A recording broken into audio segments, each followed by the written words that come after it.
Hi hello welcome back to our channel. ఎలా ఉన్నారు అందరూ? బాగున్నారా? అమ్మల కాలం నాటి పాటోలి పచ్చిపులుసు రెసిపీ మీతో షేర్ చేస్తా. 1 కప్పు శనగపప్పు, 1/2 కప్పు పెసరపప్పు, ఇది 2 అవర్స్ నానబెట్టుకోవాలన్నమాట. నానబెట్టుకున్న తర్వాత శుభ్రంగా కడిగేసి ఒక మిక్సీ జార్ తీసేసుకొని దాంట్లో వేసుకోవాలి.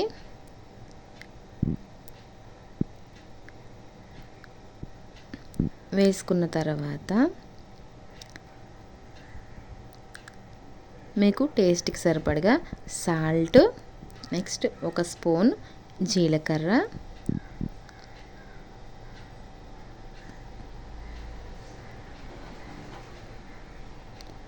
ఎండుమిరపకాయలు ఒక 8, పచ్చిమిరపకాయలు ఒక 2, వెల్లుల్లిపాయలు కూడా యాడ్ చేసేసుకోవాలి. నేను ఒక 9 వేసాను. మీకు టేస్ట్కి సరిపడగా వేసుకోవాలి. ఇది గ్రైండ్ చేసి పెట్టుకోవాలి. నేను లోపల నుంచి కలపలేదు, పైన ఇంకా పప్పుల్లా ఉంటే బాగుంటుందని చెప్పి అలా ఉంచాను అన్నమాట. నెక్స్ట్ ఒక ప్యాన్ తీసేసుకొని దాంట్లో ఆయిల్ వేసుకోవాలి. ఆయిల్ ఎక్కువే పడుతుంది. 1 స్పూన్ మినపప్పు, 1 స్పూన్ ఆవాలు, 1 స్పూన్ శనగపప్పు కూడా వేసుకున్నాను అనమాట.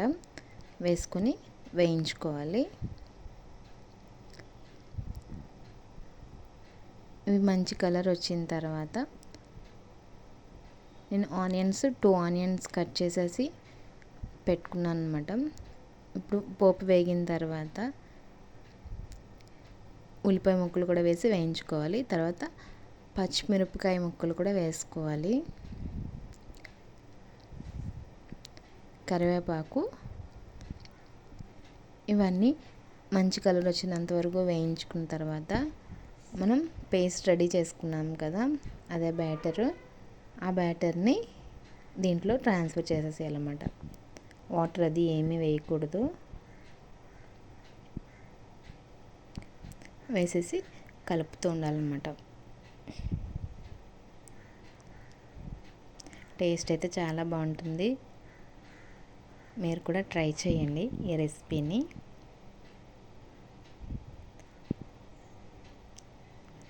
మేము వెజిటేరియన్స్ కాబట్టి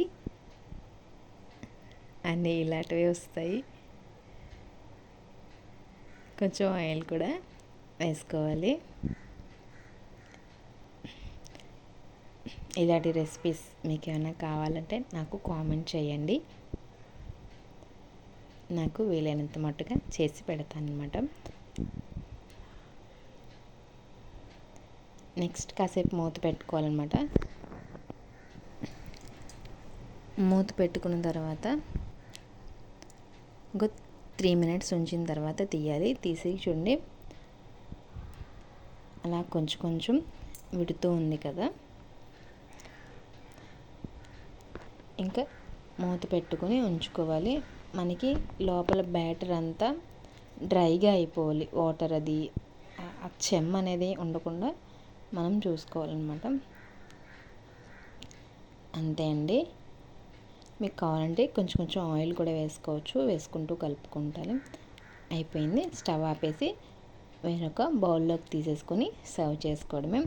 ఎంతో టేస్టీగా పాటోలి రెడీ అయిపోయినట్లే. ఇప్పుడు మనం పచ్చిపులుసు కూడా ఎలా చేస్తానో చూపిస్తాను రండి. ఒక ప్యాన్ తీసుకొని దాంట్లో ఆయిల్ వేసుకోవాలి. ఆయిల్ వేసుకున్న తర్వాత కొంచెం ఆవాలు, ఒక 1/2 స్పూన్ ఆవాలు సరిపోతాయి. నెక్స్ట్ జీలకర్ర కూడా వేసుకోవాలి. నేను కొంచెం పోపులు ఎక్కువే వేసుకుంటాను, నాకు నచ్చుతుంది ఆ ఫ్లేవర్. మినపప్పు కూడా వేసుకోవాలన్నమాట. వేసుకొని వేయించాలి.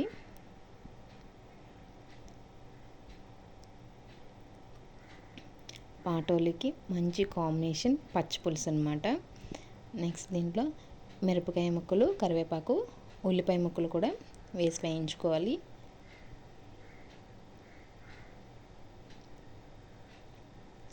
టేస్ట్ అయితే చాలా బాగుంటుంది. మీరు కూడా ట్రై చేయండి. ఇది కూడా కొంచెం పసుపు,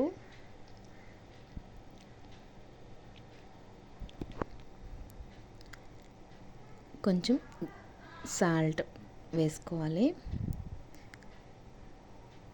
వేసుకున్న తర్వాత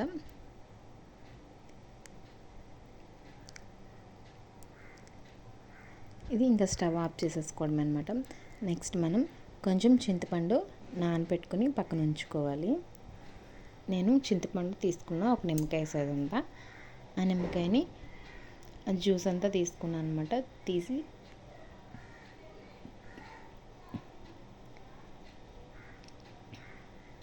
తీసేసుకున్న తర్వాత దాంట్లో కొంచెం సాల్టు, మనం వేయించి పెట్టుకున్నాం కదా ఆనియన్స్ అంతా, అదంతా కలిపేసుకోవడం అనమాట.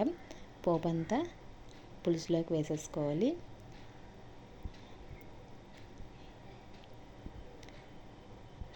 వేసుకున్న తర్వాత నేను నువ్వుల పొడి చేసుకున్నా. నువ్వుల పొడి అంటే నువ్వులు, ఎండుమిర్చి వేయించుకుని పొడి చేసుకున్నాను అనమాట. అది దీంట్లో వేసుకోవాలి. 1 స్పూన్ సరిపోతుంది. నేను ఇక్కడ 2 స్పూన్స్ వేసాను. నాకు కొంచెం ఎక్కువగా అనిపించింది. మీరు కొంచెం వేసుకుంటే సరిపోతుంది. దీంట్లో బెల్లం కూడా వేసుకుంటే చాలా బాగుంటుంది. అది హాట్గా, పాటోలి హాట్గా ఉంటుంది, పచ్చిపులుసు స్వీట్గా ఉంటుంది కాబట్టి ఇలా చేస్తారనమాట. ఇది కొంచెం బెల్లం కరగడానికి కొంతసేపు ఉంటే బెల్లం కరిగిపోతుంది. లేదు అంటే కొంచెం హ్యాండ్ పెట్టి మెదుపుకుంటే మనకు సరిపోతుంది అనమాట. అంతే అండి, ఎంతో